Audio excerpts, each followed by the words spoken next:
रामायण के पात्रों से हमारे यहाँ बच्चा बच्चा परिचित है। इसका कारण यह है कि हर व्यक्ति के मन, विचार और रुचि को मोहने वाली अनेक कथाएं इसमें बसी हैं।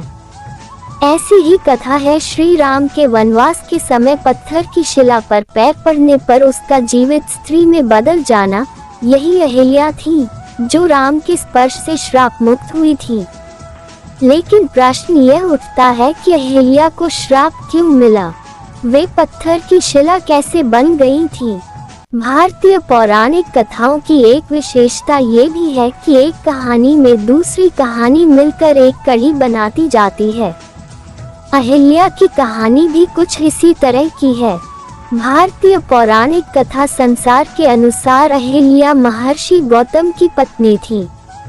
ज्ञान में अनुपम अहिल्या स्वर्गिक रूप गुणों से संपन्न थी।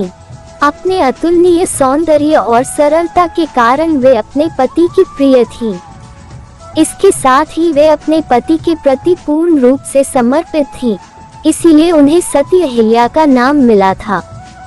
दोनों ही पति पत्नी धर्म का पालन करते हुए प्रेम रस से परिपूर्ण दाम्पत्य का निर्वहन कर रहे थे।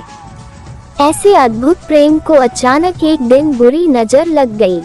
देवराज इंद्र, ये बुरी नजर थी देवराज इंद्र की, जो अहिल्या के सौंदर्य पर आसक्त होकर उनका प्रेम पाने के लिए लालायित हो उठा। इंद्र को महर्षि गौतम की दैवीय शक्तियों और सामर्थ्य का ज्ञान था। इसके साथ ही वह अहिल्या के पतिनिष्ठ होने के सत्य से भी परिचित था। इंद्र के पास इन शक्तियों से पार पाने का सामर्थ्य नहीं था, पर वह अहिल्या को भूलना भी नहीं चाहता थे।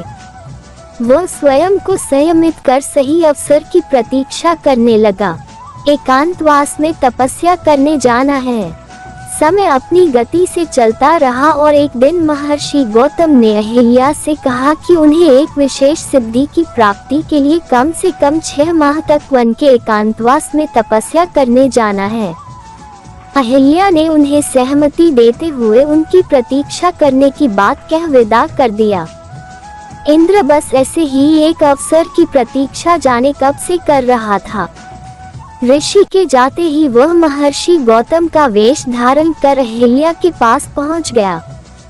पति को वापस देख जब अहिल्या चौंकी तो उसने प्रेम जताते हुए कहा कि उनके सौंदर्य पाश ने वन में जाना असंभव बना दिया, इसीलिए तपस्या का विचार छोड़ वापस आ गया।